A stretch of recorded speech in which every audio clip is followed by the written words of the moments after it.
Hey,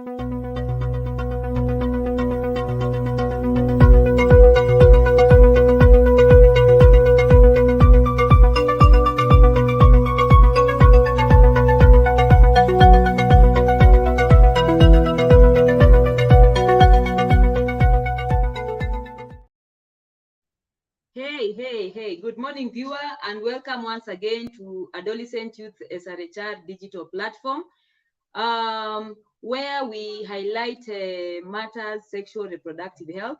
And today we have on board Dr. Anita, who's going to share with us about what you need to do before giving birth and postnatal care. So we are going to talk about pre-birth and postnatal care, because sometimes you may find that like an adolescent is a new mom, or even a young person is a new mom, but they don't know the care that they should have that particular period before even they go to labor, and what caution that they should take, and also after they've given birth, what do they need to do. So welcome to the studio, Dr. Anita. Hi. All right, let's start. So we can start with the pre-birth. Kindly share more about it, because sometimes you may find that a woman is maybe she's in the last week of giving of before she gives birth, and there are some complications that may arise. What measures should be done at that particular time? So just know that you're speaking to a young, maybe an adolescent who's pregnant. They didn't want to get pregnant, it just happened, or a young person who's it's the first time that they have gotten pregnant, and now it is now that particular sensitive period before they give birth. Yes. Over to you, Dr. Anita. Thank you so much for having me today, Dr. Violet. I think this is a very important conversation to have. Even before our talk, I was looking at the statistics about adolescent pregnancies and how the numbers are shockingly increased, which is like there's something that needs to be done in regards to educating our children about sexual reproductive health. And yeah, I just commend you so much for this great work that you're doing. So in regards to preparation for birth, I normally tell anybody who comes, so my business is Lotus by Nikita Training, and what I do is support women in having positive birth experiences, and that comes from preparing themselves mentally, emotionally, physically for the birth that is to happen. And that happens way before even that week towards birth.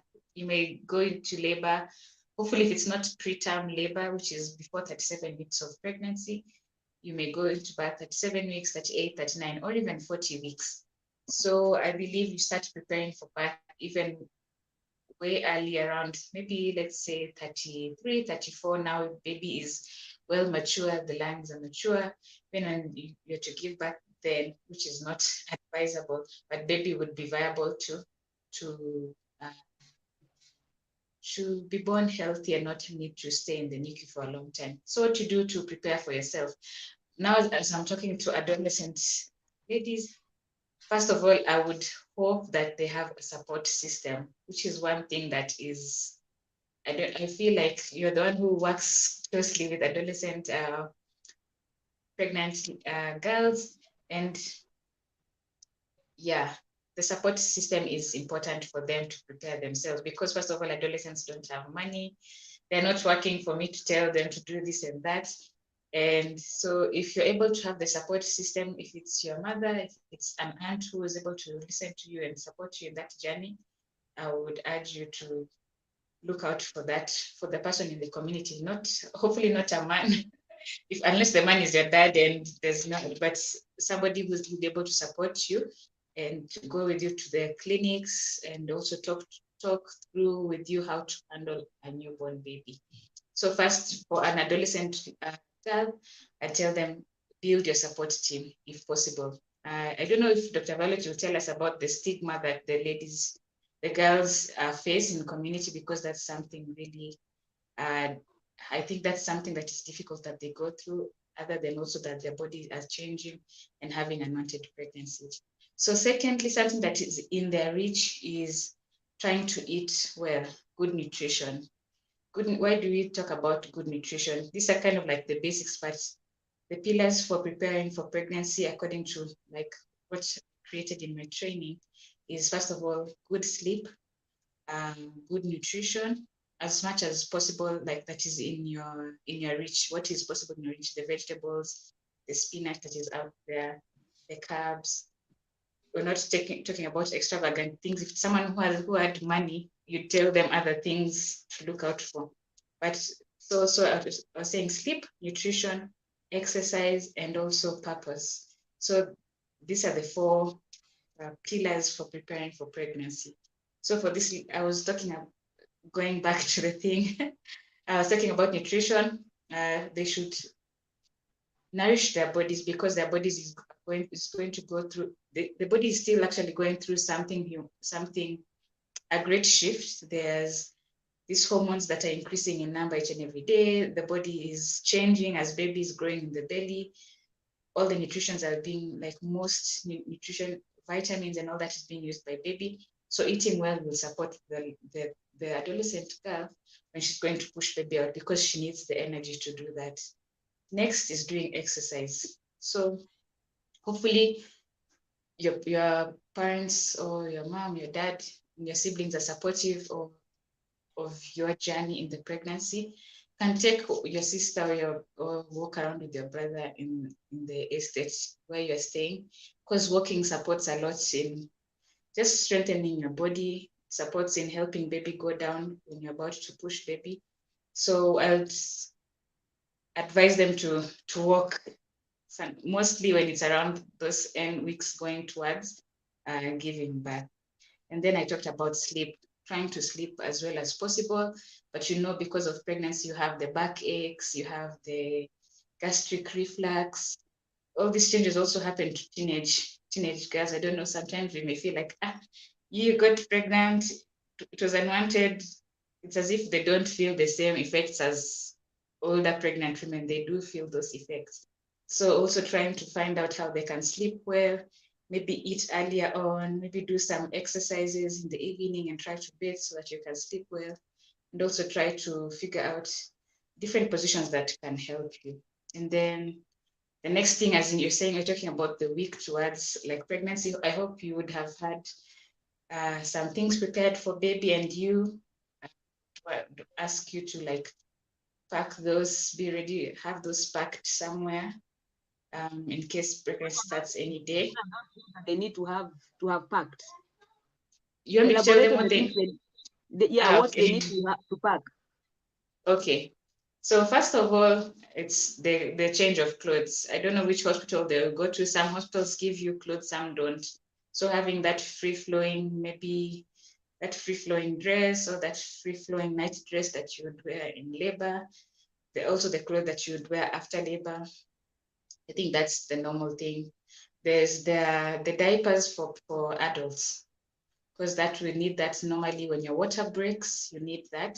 Your water can break at home, your water can break in the hospital. So also buying that early on and having it at home, so that if your water breaks, you put it, you dress it on, because normal pads don't actually help as much.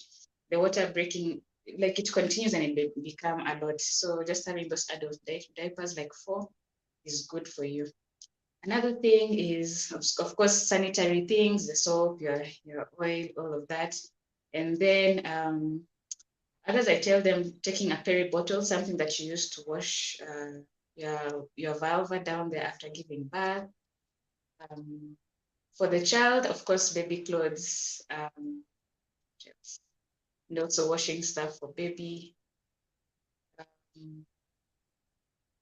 Other things that they talk about is the kind of the fancy stuff, at your own nursing pillow, your air freshener thing. There are some creams you use on the nipples, because breastfeeding becomes very painful. Normally, when you don't know how to breastfeed, you need some guidance. Oh, you mean that when breastfeeding, they also need guidance on that? Yes, that now will be for the postnatal time. They need a lot of support because breastfeeding is actually painful for a first-time mom who doesn't know what is happening. Because when you breastfeed, there's some hormones that are released, and your uterus starts contracting. When it contracts, it's painful. Sometimes you find women crying. Someone is like, "I don't want to breastfeed," and you have to tell them, "No, carry your baby like this, put them in the breast." And then it is more of a push, more so for the adolescent child, because they're still a child, even though they're giving birth to a baby. So them understanding my baby needs to survive by me breastfeeding them, it's like, I don't want to do this. This is like too much for me. And the fact that it is painful and that it is actually hard work, and it is the first time that you're doing it. So they also need support from their family, for the mom, from the aunt who is there supporting them, or from the elder sister who knows about it, or from the midwife and nurse at the hospital. They actually do help you. Wow, wow, wow. So now you've heard for yourself what is needed during pre-birth, and now you can embark on hmm? Oh, sorry, you. Pardon? Can you hear No, I me? said, yeah, I said you cut off a little bit. I can embark on the postnatal care. Yes. Now you can now embark now on postnatal care. Now the adolescent girl has given birth, and also the young woman has given birth. Now, what should they now consider after that? Over to you, Okay. Dr. Anita. Okay, thank you for that. So I have this statement that I always tell everybody I talk to. They say birth is for a moment, but postpartum is forever. Postpartum is the time after you've pushed baby out. It's also called the fourth trimester. And this is a very important time in a woman's life because, first of all, they've had um, a humongous experience. That's how I can say it. Birth transforms somebody because it may be a painful experience for the girl. It may be a traumatic experience, even like mentally disturbing in a sense if you didn't expect it. More so if you didn't plan to be pregnant and push out a whole human being from down there. So the first thing is also support from your family if you have them close by, for them to bring you food, because a new mom, first of all, needs to rest times 10. A new mom needs to rest and breastfeed her baby and bond with the newborn that they have. So having that support system is very important in regards to bringing for them food, making for them food, but also supporting them mentally, because with the hormonal changes, it's what we talked about last time. Postpartum depression is I feel like it's more so high in adolescents because this is something they didn't plan. They've had a change, a shift in their identity. And secondly, there's all this, we talked about responsibility. There's all these new things that are coming to her that she did not know. They're not going to tell her, breastfeed your baby. Why is the baby crying? She's also a child. So these are things that we don't think about mostly for the postpartum time. So as soon as baby is born, the first thing I always tell people, if you have a chance of having your baby with you on the chest, that would be great. It helps you with bonding with your child. And then you can also start breastfeeding if possible. And then I know some people may have to have some repairs down there. If they had a C-section, it's just taking care of any wounds any areas that need healing. It may be down there.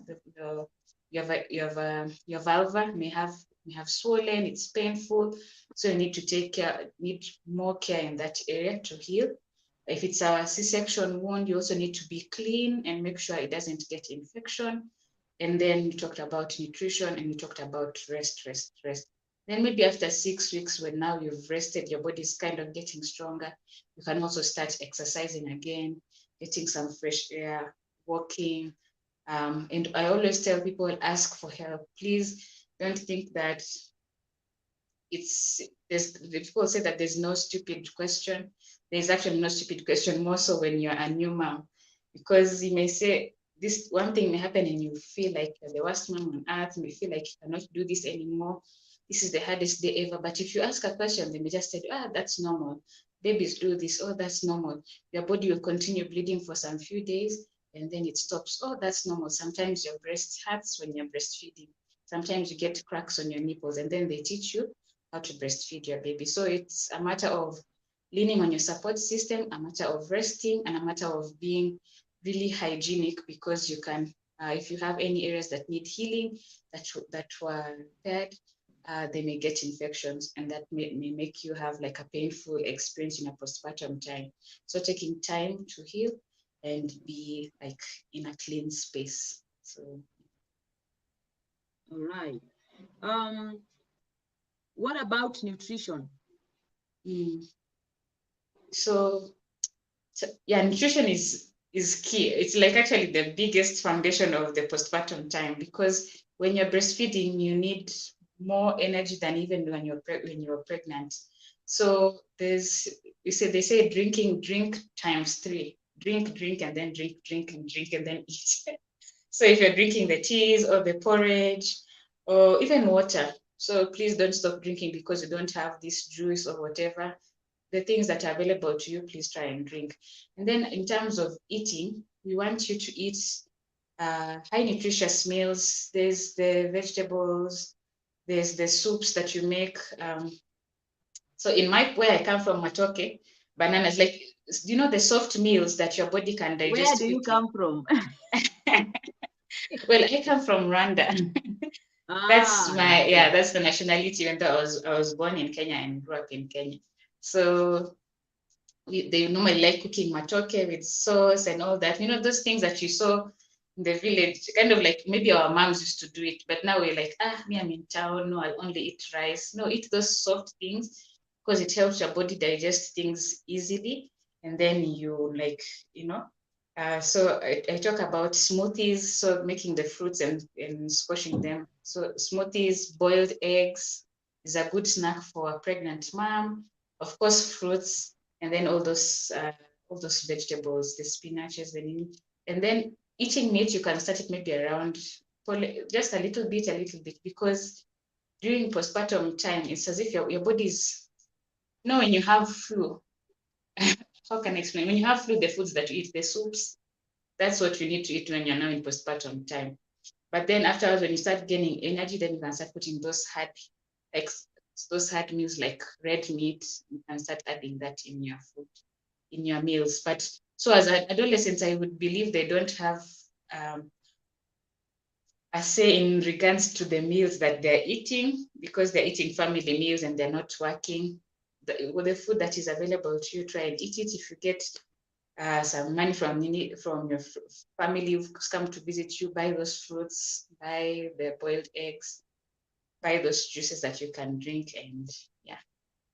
All right. What about immunization? For the mom or for the baby? For both.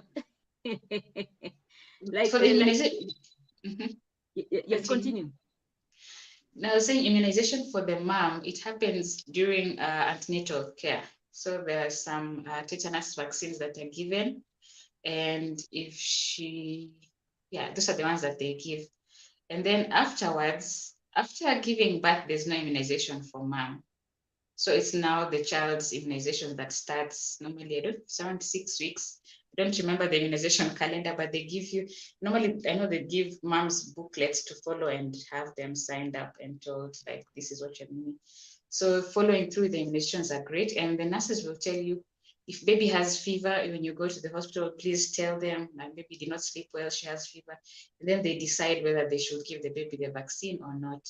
And then, but they have a timetable that they support you with. So also ask these questions to the doctor that you meet during your first visit with baby, or the nurses that you meet, and they also give you something to follow through and remember the appointments.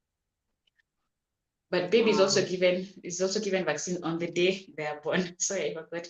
There's some eye drops And oh my gosh, I forgot I know they get an injection in eye drops. So on the day they're born and then afterwards after some weeks. Yeah. Wow, wow. So now, kindly share your closing remarks with the adolescent or the young person who's watching. What can you say to them? Well, I can tell them that they are strong. That's the number one thing, that you are strong, and that you are able to go through the birth experience and postpartum experience. If you have a trusted family member that you can have in your support system, or your siblings, please lean on them, ask them to support you where possible, and know that you're not alone. This comes to pass. Also, if you have support system, it may be kind of a tiring experience, but it's a worthwhile experience. And then afterwards, you can start rebuilding your life and continuing in a way that that is supported with building your dreams even after having a child. So I believe that's about it. All right. So lastly, share with the viewer, because now they're finding that you also know more about what you do.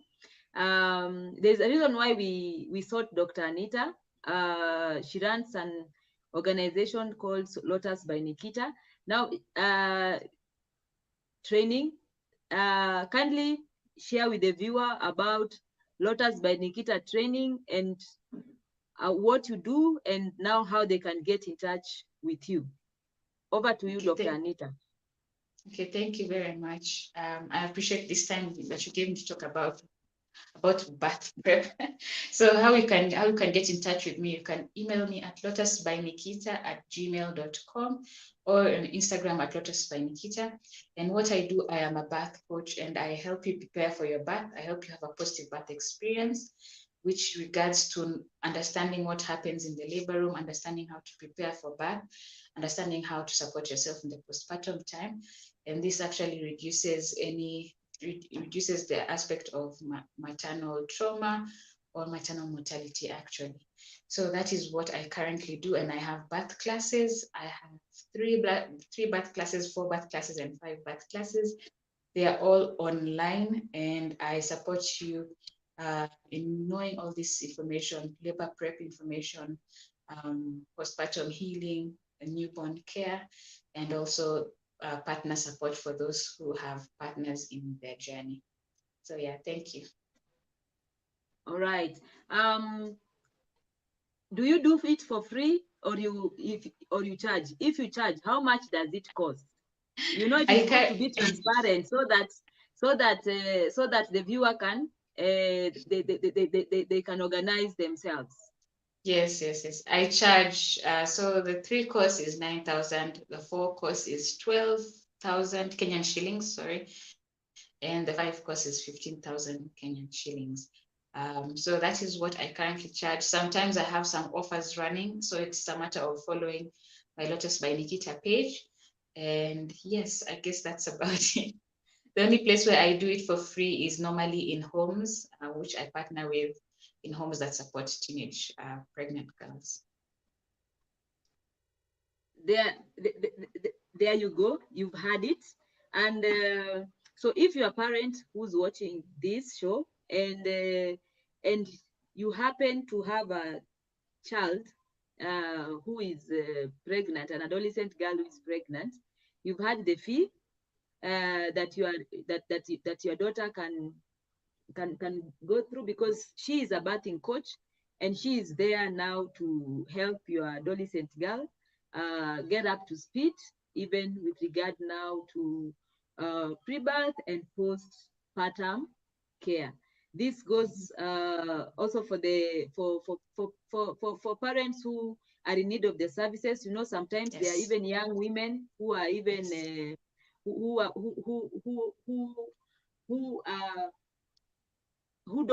don't have these skills, and you need. We have a birthing coach. It's my first time to hear that there is a birthing coach. I only hear there is a career coach, you know, but I've never heard of birthing coach. Now you've heard that there is a birthing coach. So she's shared her contacts. Get in touch with her, and you'll get quality services. So by the way, I you know, Dr. Anita, do you want me to share where we met? It's okay. Yes. So viewer, you may be wondering, where did Violet and Dr. Anita meet? Yes, we happened to meet at Villarosa Kempinski during a sexual reproductive health workshop. And that is how now I got to meet her. And that is why I tell you, your network is your net worth. That's true. Yes. So even at the adolescent and the young people who are watching this, just know that your network is your net worth. Don't give up just because you got pregnant. Don't give up. Be strong and courageous. So thank you, Dr. Anita, for gracing the show. Thank you for having me. Yes, wishing you all the best, even as you continue with your endeavors. Likewise. Thank you so much for this time. You're welcome. You're welcome. So, viewer, I want to say thank you to you for watching the show today. See you next time, even as we host another amazing guest.